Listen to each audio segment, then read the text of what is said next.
자, 오늘 우리 또다시 귀한 교리의 말씀 46권과 계속 이어나가는 살펴보게 될 텐데요. 자, 오늘 성경 본문. 근데 이제 영어, 이게 지금 앞전 우리 번역들은 의역을 휘황찬란하게 해놓으셨어요.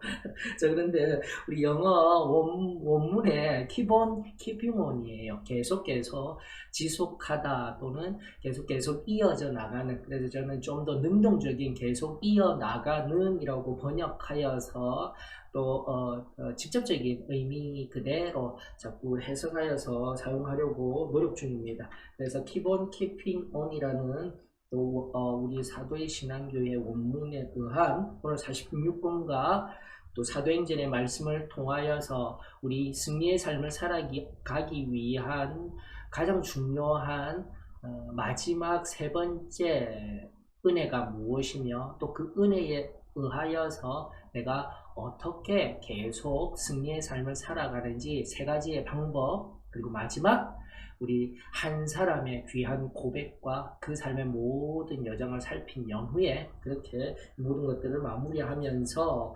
깊은 교리의 강화가 있기를 주의 이름으로 축원합니다. 자, 오늘 성경의 본문 말씀은 사도행전 4장 13절로부터 22절까지고요.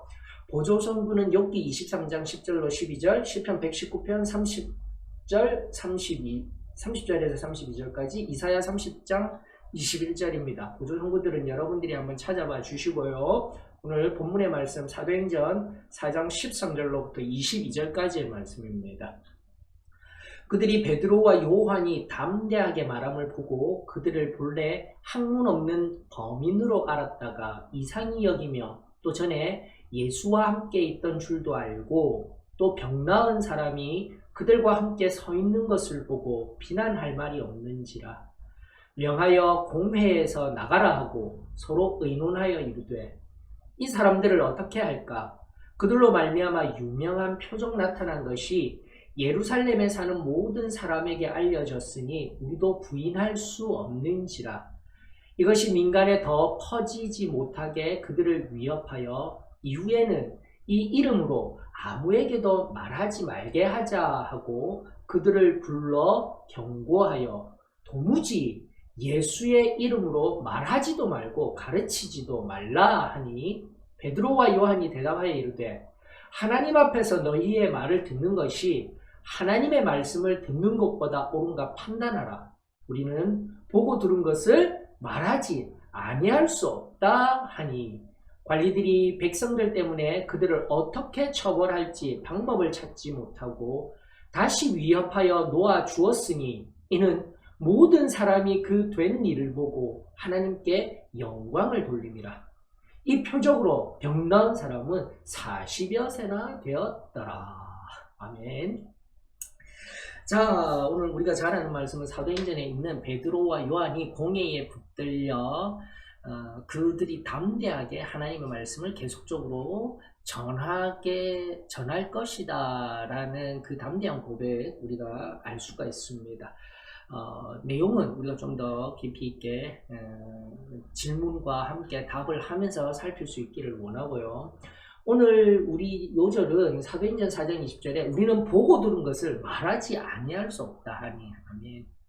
다시 한 번 더 성령님이 친히 함께하여 주시고 말씀을 통하여서 또다시 우리 가운데 성령의 함께하심과 말씀을 통하여서 우리들에게 들려주시고 보여주신 그 모든 진리들 전하지 아니하고는 견딜 수 없는 저와 여러분들이 되었으면 참으로 좋겠습니다. 자, 이 공과의 서론 부분 한번 또 보면서 나아가도록 하십시다. 자, 인내, 즉 반대나 어려움에 직면하여 지속하기로 결심하는 것은 그리스도인의 삶에 필요한 속성입니다. 박해에도 불구하고 지속하는 사람들이 없었다라면 기독교의 전파는 멈췄을 것입니다. 오늘 우리의 본문은 혹독한 시련의 기간을 견딘 두 사도를 다루고 있습니다. 즉 베드로와 요한이죠. 우리의 본문은 혹독한 오늘을 살아가는 그리스도인들은 초대교회가 직면하였던 것과 같은 종류의 반대를 경험하지 않을 수도 있습니다. 그러나 우리가 하나님과 우리 삶에 대한 그분의 삶의 지시에 충실하지 못하게 하기 위한 어떠한 반대가 오더라도 확고히 해야 할 때가 있을 것입니다. 그렇습니다. 초대교회와 같은 심각한 박해는 없지만 오늘날 또 세상이 우리에게 은근히 또 이게 예전에는 막 부정적인 박해가 있었다라면, 부정적인 의미의 박해들이 있었다라면 오늘날에는 좀 더 삶의 긍정적인, 이 말의 의미는 우리가 세상에 발을 좀 더 깊이 들일 수 있도록 하는 편안함의 유혹과 4배의 따뜻함의 유혹들이 더 많은 것 같아요. 그러한 유혹에 의한 우리 진리를 걷는 길에 이런 반대들이 있게 될 때 우리가 하나님 말씀에 의거하여서 받은 진리에 의거하여서 담대히 서 있어야 한다라는 것, 그러한 어떠한 상황 속에서도 담대히 서 있어야 하는 것, 그것이 바로 인내하는 삶으로 이루어집니다. 인내로서 이루어집니다 라는 측면, 우리 배경을 가지고 또 질문과 함께 내용들을 살펴볼 수 있도록 하십시다. 자, 첫 번째 질문입니다. 사도들이 무슨 죄를 지었기에 유대 관리들 앞에 섰습니까? 한번 본문의 내용 볼까요? 4장 1절로부터 3절입니다. 사도행전 4장 1절로 3절. 사도들이 백성에게 말할 때 제사장들과 성전 맡은 자와 사두개인들이 이르러 예수 안에 죽은 자의 부활이 있다고 백성을 가르치고 전함을 싫어하여 그들을 잡음에 날이 이미 저물었으므로 이튿날까지 가두었으나 라는 거예요. 자, 형식적으로 베드로와 사도 베드로와 요한이 옥에 갇힌 이유의 형식적인 이유는 예수 안에 죽은 자의 부활이 있다고 백성을 가르치고 전하였기 때문입니다. 즉 얼마 전에 나사렛 이단 괴수로서 죽임을 당한 예수가 부활하였다, 그가 메시아였다, 이것을 전하는 것이 형식적인 이유였지만, 여기 파란색으로 표시된 4장 2절 근원적인 마음의 이유, 실제적인 이유는 바로 부활하신 예수 그리스도의 많은 사람들의 증언을 듣고 알고 있음에도 불구하고 싫어하였습니다. 오늘 우리도 우리의 마음을 깊이 살펴야 되겠죠.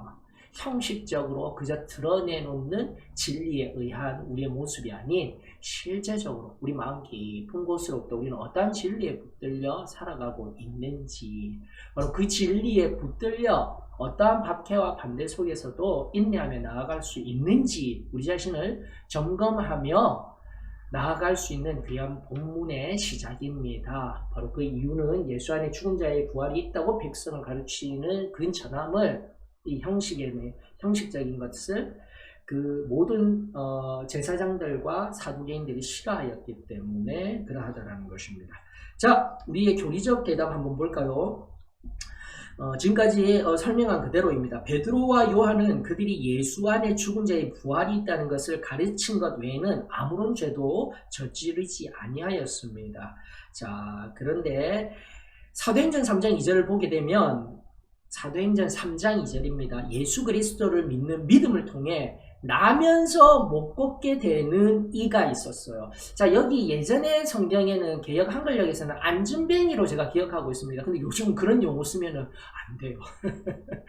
안 돼요. 우리 장애인도 장애인이라는 표현도 안 되고 장애우, 이런 인권 운동들이 좀 더 개별적으로 우리가 접근되어지면서 이런 용어들도 좀 한 번 더 성경에 왜 이렇게 바뀌었는지 좀 살폈으면 좋겠습니다. 그러면서 나면서 못 걷게 된 이가 고침을 받았다라는 거, 이것이 중요합니다.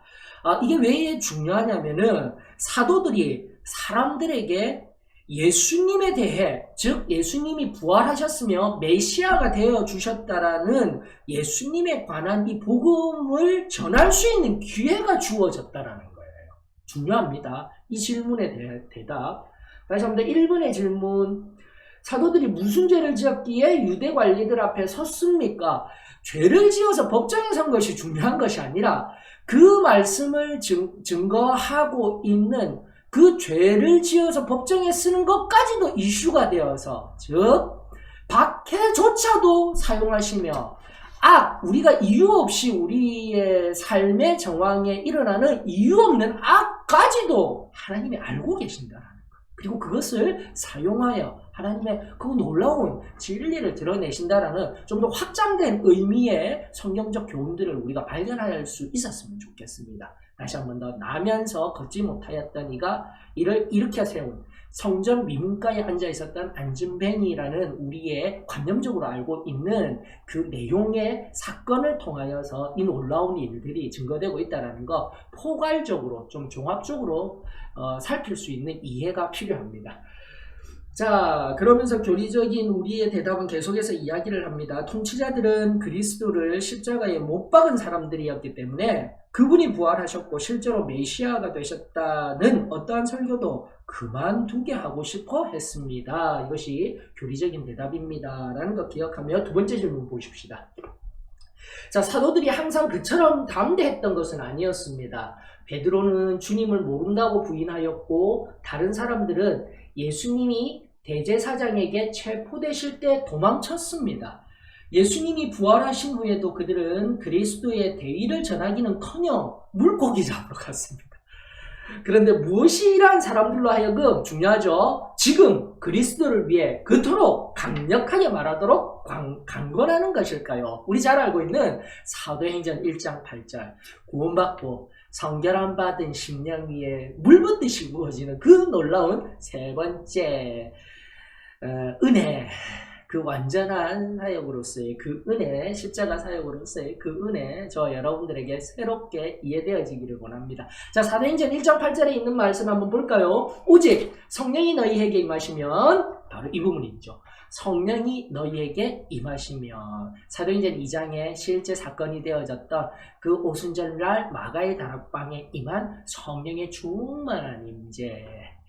자, 그리하였을 때에 너희가 권능을 받고 예루살렘과 온 유대와 사마리아와 땅끝까지 이르러 내 증인이 되리라 하시니라. 우리가 반드시 알고 있어야 합니다.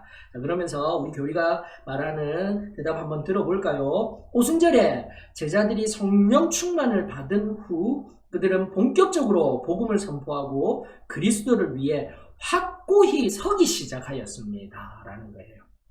자, 그런 의미에서 우리는 하나님의 일을 할 때에 구원받고 성결함 받아 하나님의 일을 시작할 수도 있지만, 우리 정말 가장 원초적이고 조금 더 거친 표현을 사용하면은 그 야생적인 와일드한, 저는 와일드 페스풀니스라고 표현하고 싶어요.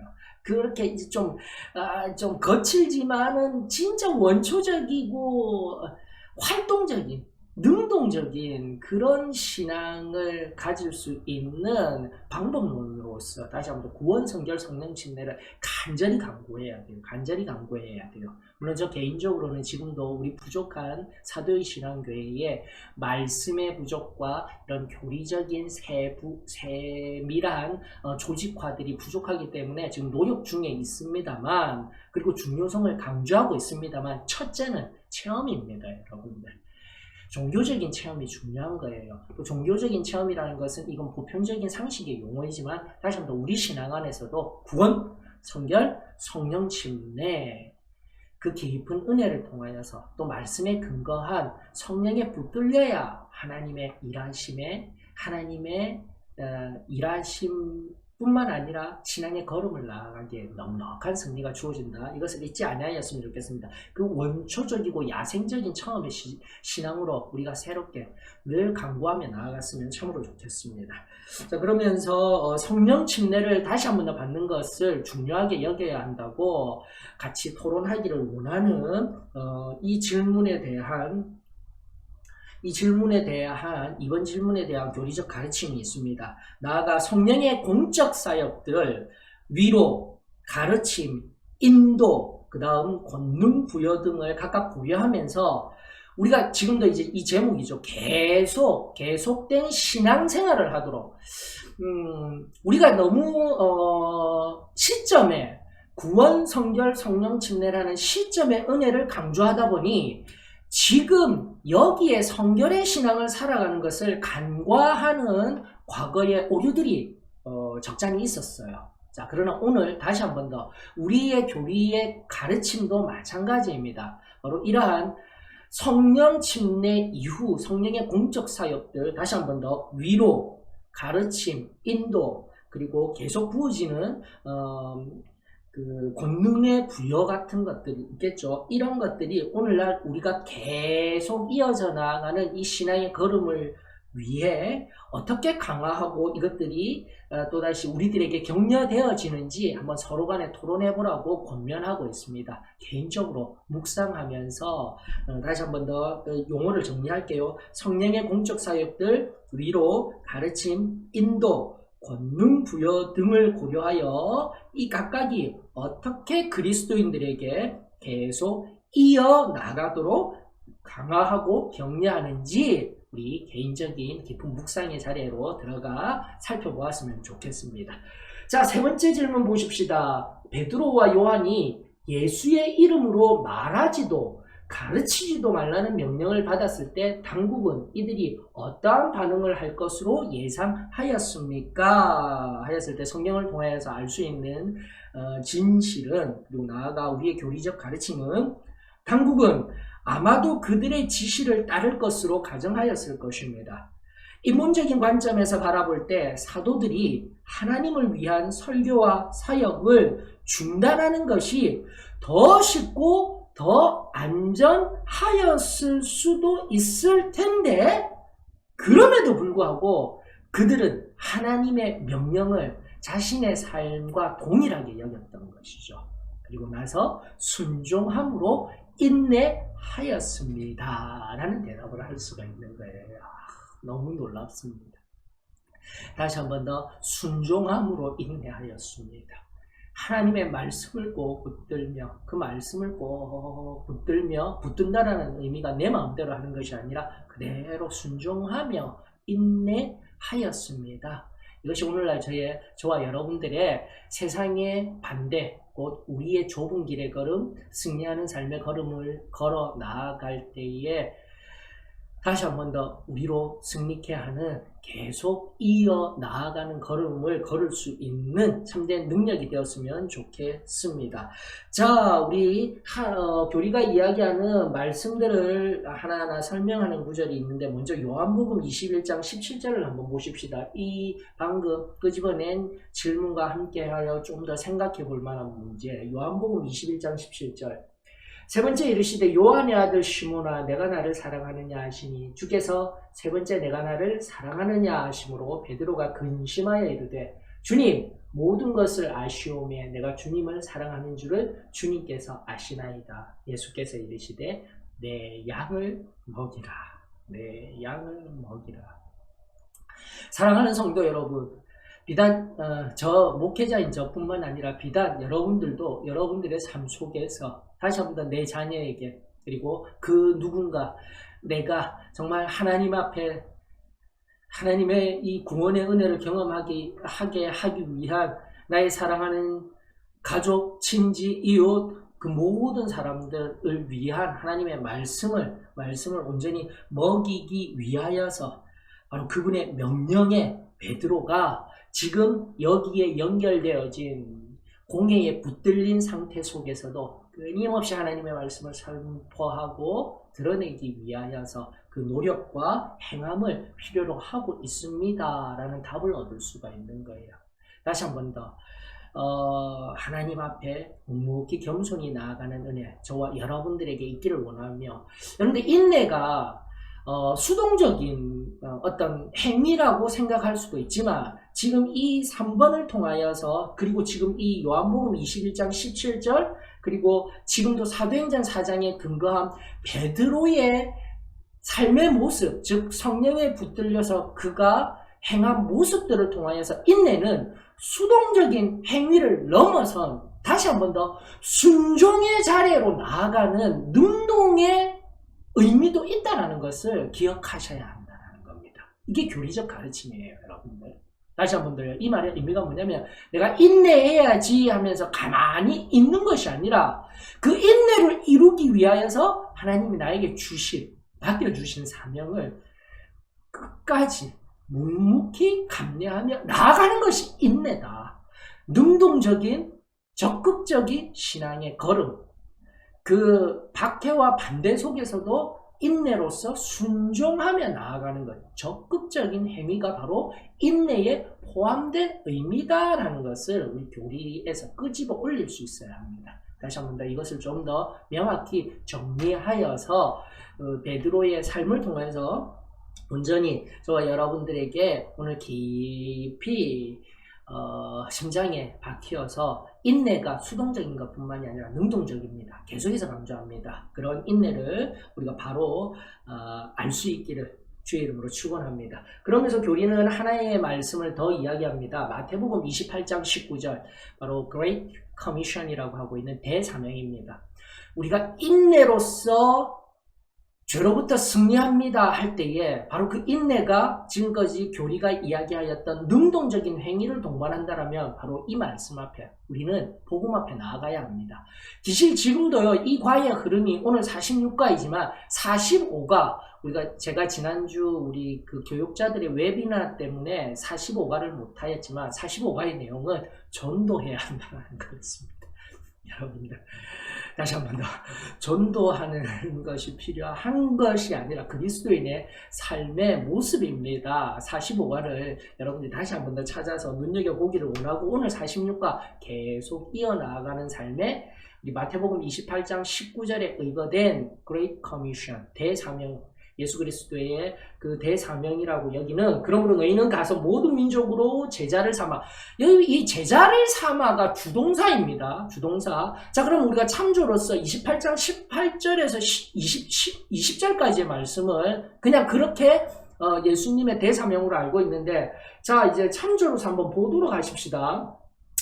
이게 지금 마태복음 28장 19절에 너희는 가서 모든 민족으로 제자를 삼아가 주동사예요. 이게 바로 주요한 Great Commission, 대사명이라는 겁니다. 그러면서 참조되어서 생각해야 돼요. 그래서 18절이나 20절에 있는 내용을 대사명에 의한 주된 행위 또는 주된 것으로 오해하기 쉬워요. 아니다라는 겁니다. 말씀을 정확하게 보십시오. 그리고 우리 지금 교리가 바로 28장 19절만 드러내며 원문에 입각한 헬라어 원문에 입각한 주동사에 입각한 가르침을 교리도 정확하게 적용하고 제시하고 있다는 것을 오늘 이 시간을 통해서 새롭게 하였으면 좋겠습니다. 지금 제가 참조로 해서 제가 올린 거예요.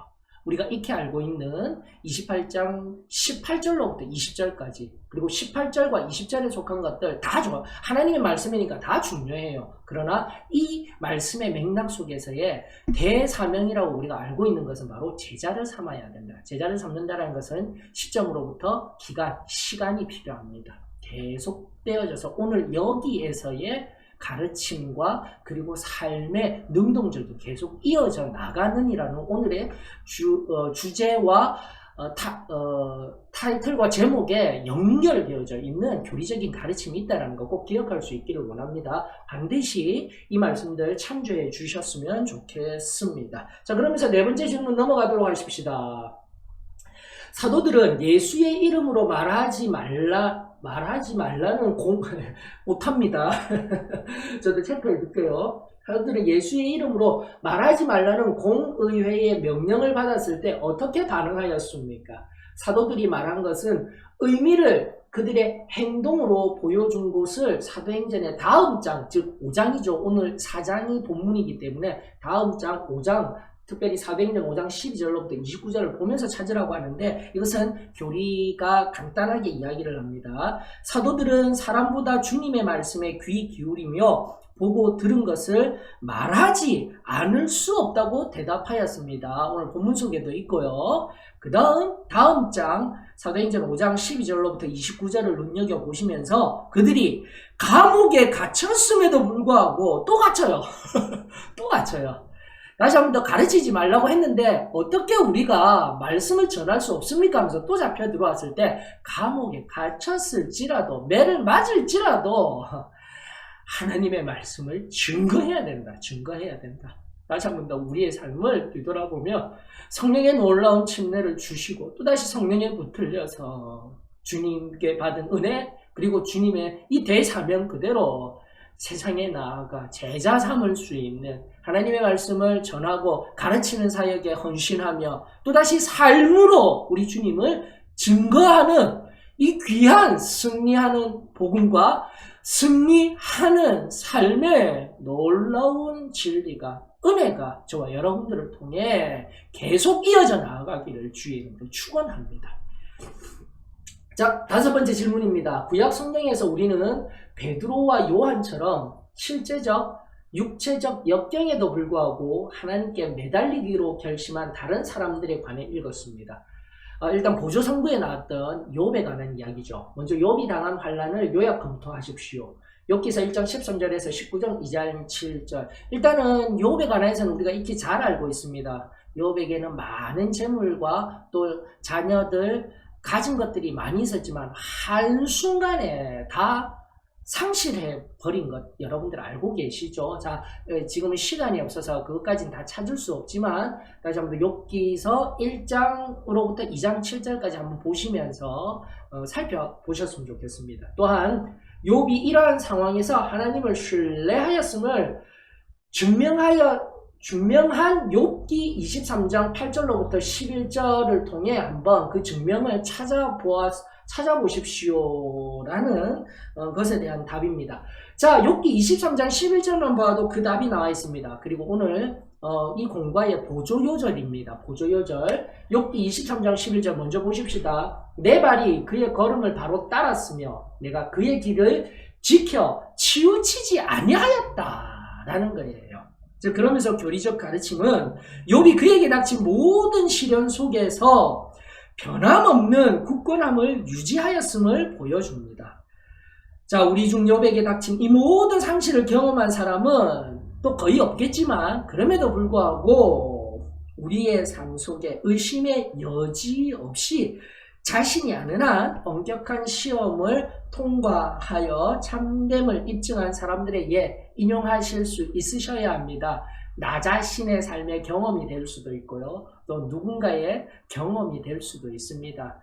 그리고 우리 말하지 아니하여도 알잖아요.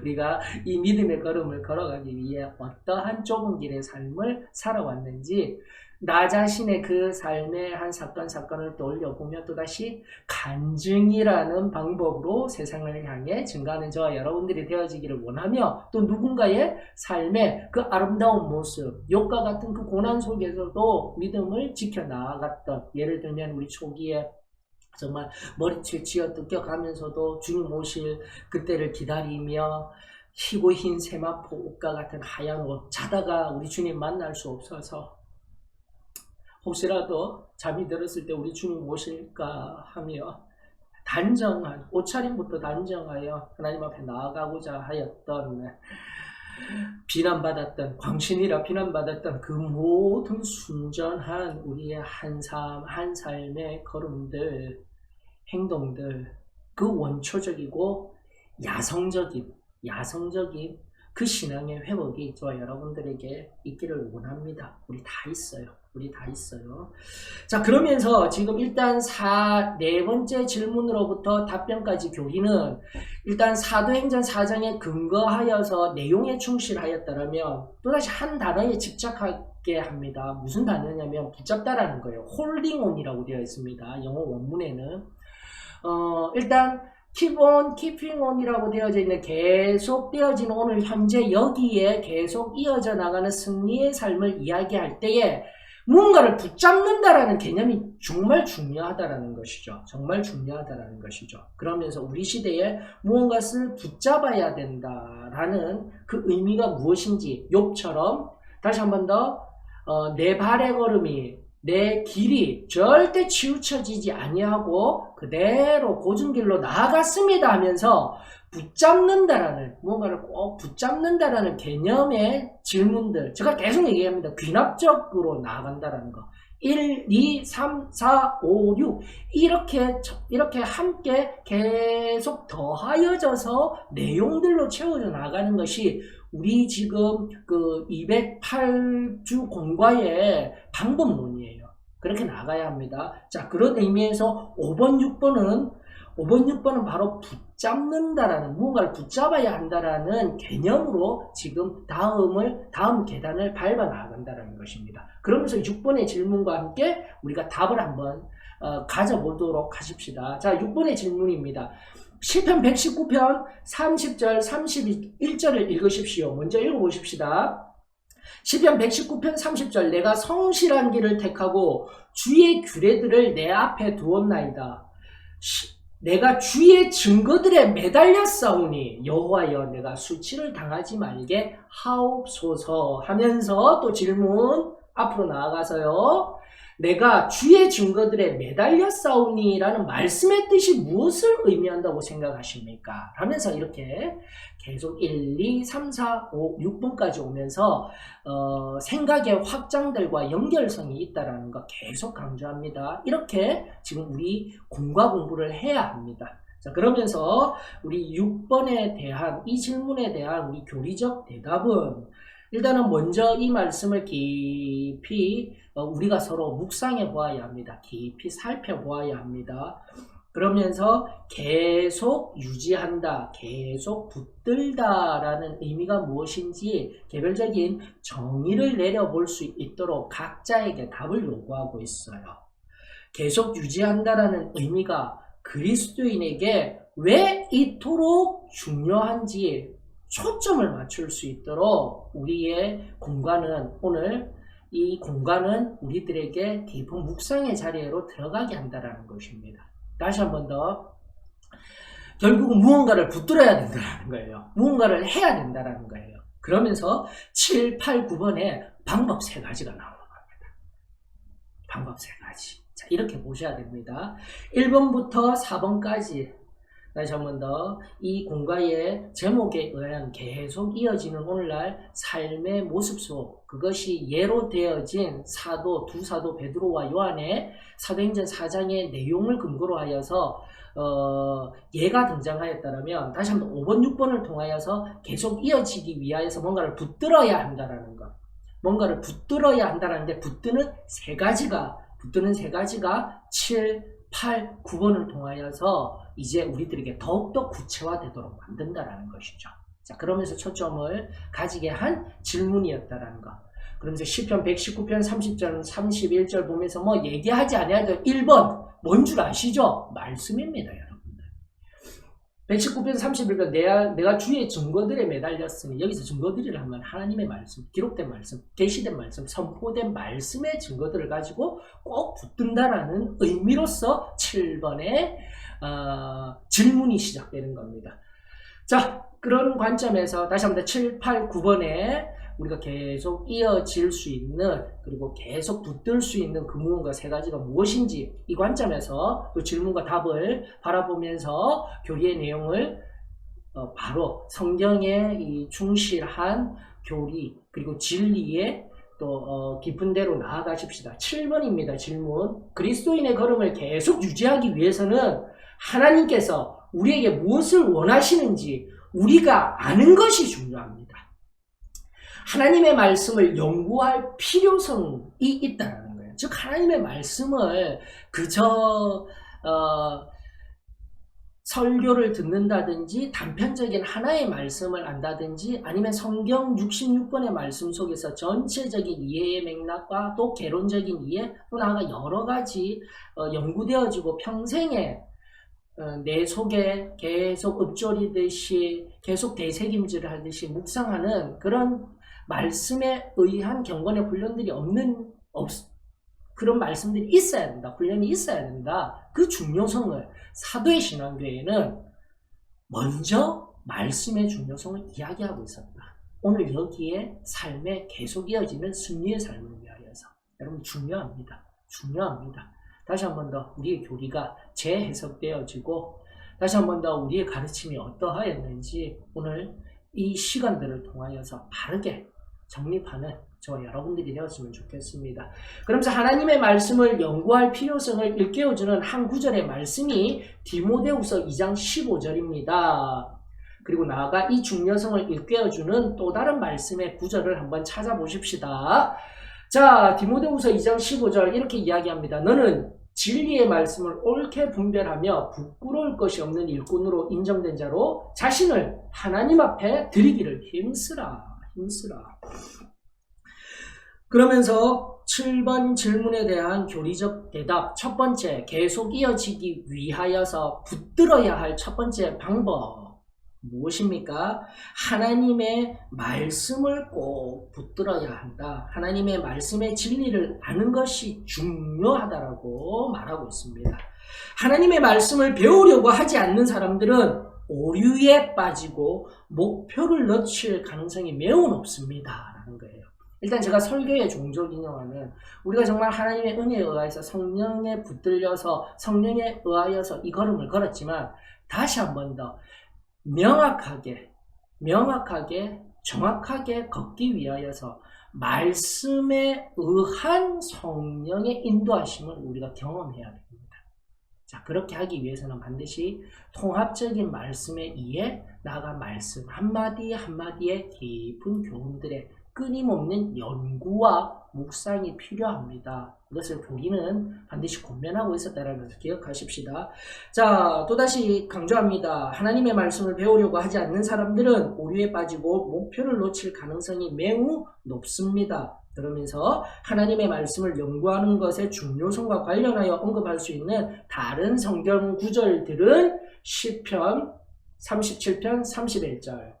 그의 마음에는 하나님의 법이 있으니 그의 걸음은 실족함이 없으리로다. 이것이 우리의 교리적 가르침이었어요. 철저히 말씀에 입각한 우리의 교리의 가르침은 이만큼 세밀하였습니다.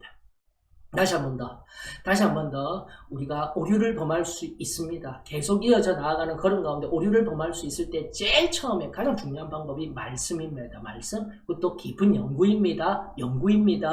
교리로서 우리들에게 가르치고 있으며 시편 37편 31절을 예로서 그 근거로서 제시하고 있는 거예요.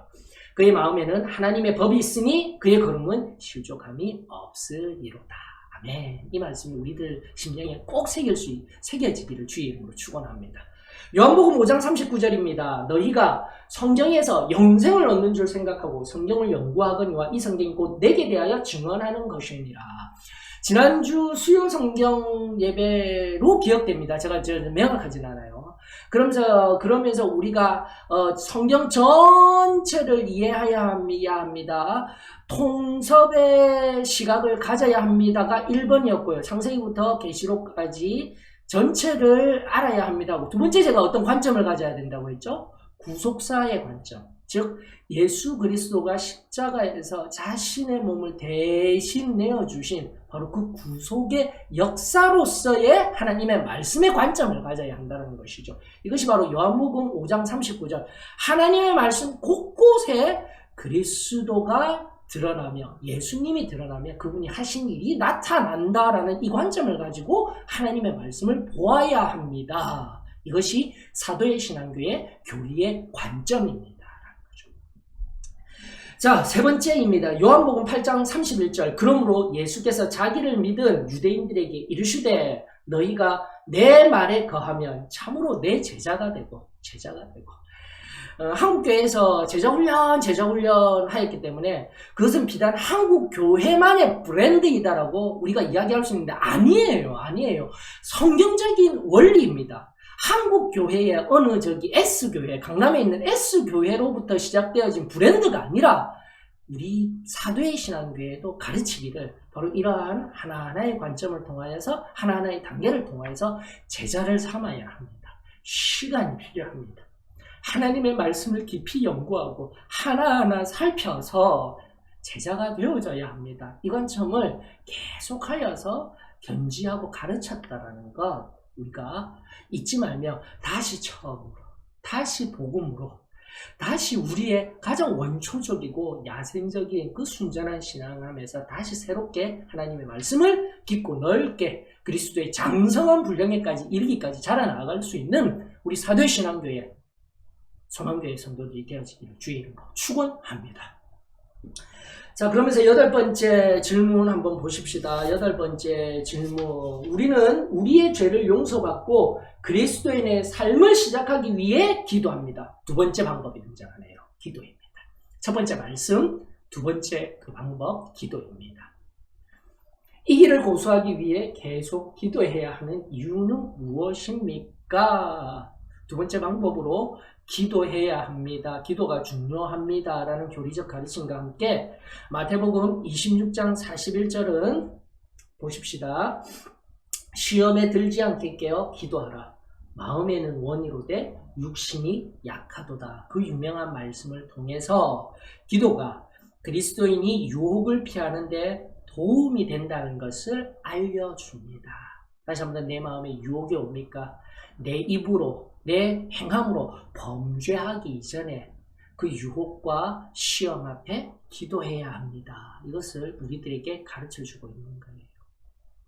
그리고 두 번째는 무엇입니까? 요한복음 16장 24절을 통하여서 지금까지는 너희가 내 이름으로 아무것도 구하지 아니하였으나 구하라 그리하면 받으리니 너희 기쁨이 충만하리라. 아멘. 아멘. 그러면서 또다시 우리의 교리적 대답은 바로 요한복음 16장 24절을 통해 기도할 때 아버지께 간구하면 문제의 해결과 충만한 기쁨을 가져다 줄 것임을 우리에게 보여줍니다.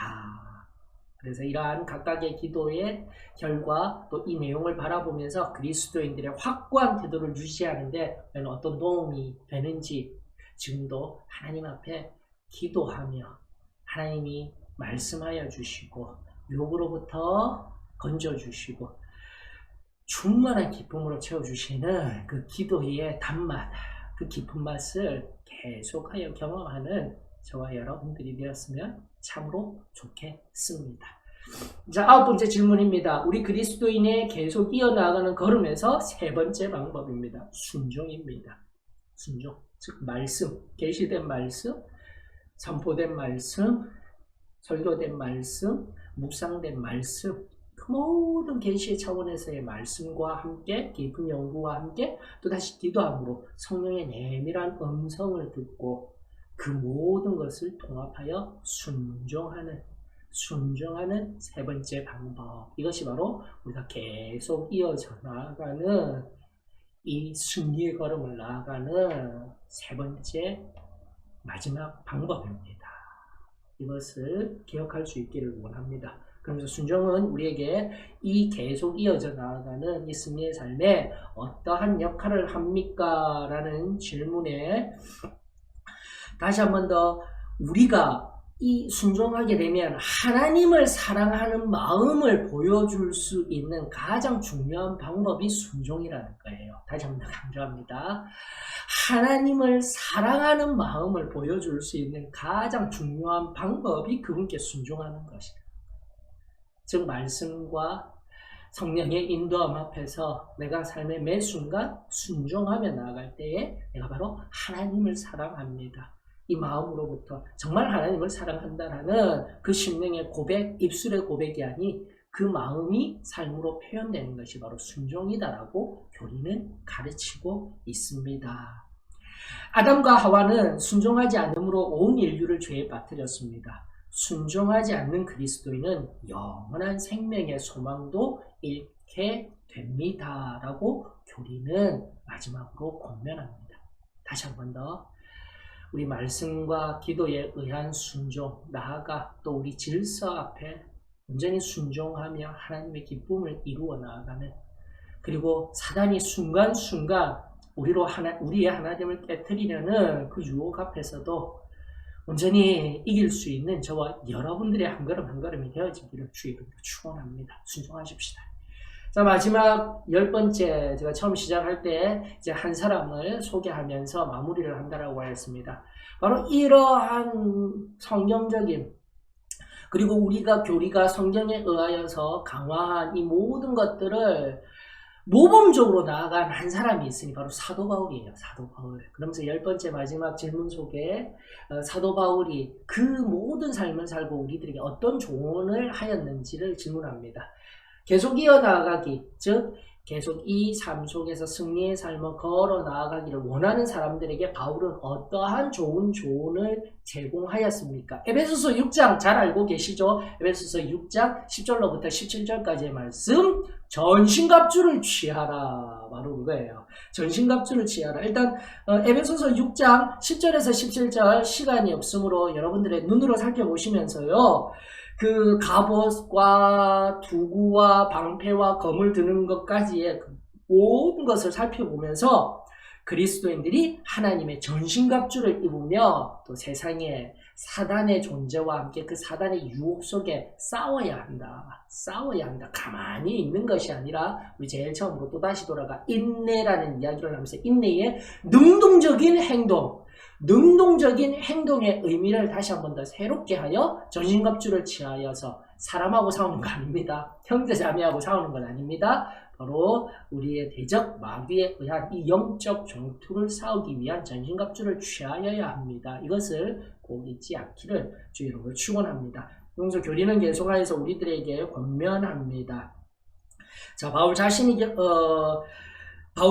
겪었던 모든 일들 고린도후서 11장 23절 28절 너무 잘 알죠. 어떠한 고난과 핍박과 박해를 받았는지 그 자신이 겪었던 것들을 이야기하면서 그는 이 모든 것을 상식적인 승리, 제가 이렇게 표현을 했어요. conqueror이라는 그 영어 원문, 일단은 이렇게 뭐라고 하죠? 이긴 자, 이겨서 막 승리를 쟁취한 자, 이런 용어인데, 상식적인 승리 이상, 그러니까 우리가 승리한다라는 개념의 그 이상으로의 삶을 산 바울의 그런 모범적인 예로서 제가 그렇게 번역을 해 놓았습니다. 다시 한 번 더 살펴주시고요.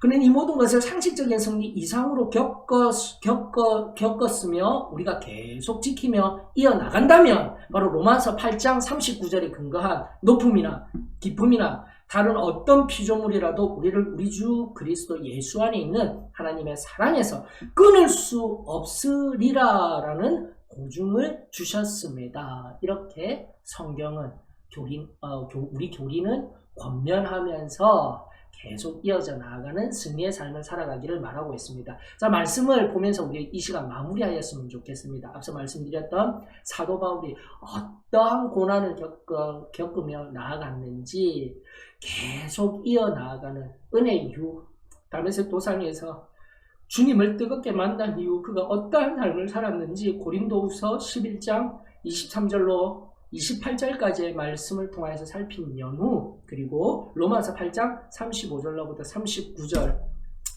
그 걸음을 통해서 어떠한 유익을 겪게 되었는지 그 사도 바울의 귀중한 고백과 함께 우리 계속되어져 이 어려운 코로나의 상황, 특별히 우리 서울 소망교회의 성도들 다시 한 번 더 대사회적 거리두기 4단계 가장 강력한 상황 속에서도 이 믿음의 걸음을 계속 걸어나갈 수 있는 저와 여러분들이 되어졌으면 참으로 좋겠습니다. 말씀 읽은 연후에 어떤 설명 필요 없습니다. 하나님이 주시는 말씀에 깊은 의미들 음미하면서 기도하고 이 시간 마치며 계속된 승리 경험할 수 있기를 원합니다. 자, 고린도후서 11장 23절입니다. 그들이 그리스도의 일꾼이냐 정신없는 말을 하거니와 나는 더욱 그러하도다. 내가 수고를 넘치도록 하고 옥에 갇히기도 더 많이 하고 매도 수없이 맞고 여러 번 죽을 뻔하였으니 유대인들에게 40에서 하나 감한매를 5번이나 맞았으며 3번 태장으로 맞고 1번 돌로 맞고 3번 파선하고 일주야를 깊은 바다에서 지냈으며 여러 번 여행하면서 강의 위험과 강도의 위험과 동족의 위험과 이방인의 위험과 시내의 위험과 광야의 위험과 바다의 위험과 거짓 형제 중의 위험을 당하고 또 수고하며 애쓰고 여러 번 자지 못하고 죽이며 목마르고 여러 번 굶고 춥고 헐벗었노라. 이 외에 이런 고사하고 아직도 날마다 내 속에 눌리는 일이 있으니 곧 모든 교회를 위하여 염려하는 것이라. 아멘. 로마서 8장 35절입니다. 누가 우리를 그리스도의 사랑에서 끊으리요? 환난이나 공고나 박해나 이글이나 적신이나 위험이나 칼이랴. 기록된 바 우리가 좋은 일주를 위하여 죽임을 당하게 되며 도살당할 양같이 여김을 받았나이다 함과 같으니라. 그러나 이 모든 일에 우리를 사랑하시는 이로 말미암아 우리가 넉넉히 이기느니라. 내가 확신하노니 사망이나 생명이나 전사들이나 권세자들이나 현재 일이나 장래의 일이나 능력이나 높음이나 기쁨이나 다른 어떤 피조물이라도 우리 주 그리스도 예수 안에 있는 하나님의 사랑에서 끊을 수 없으리라.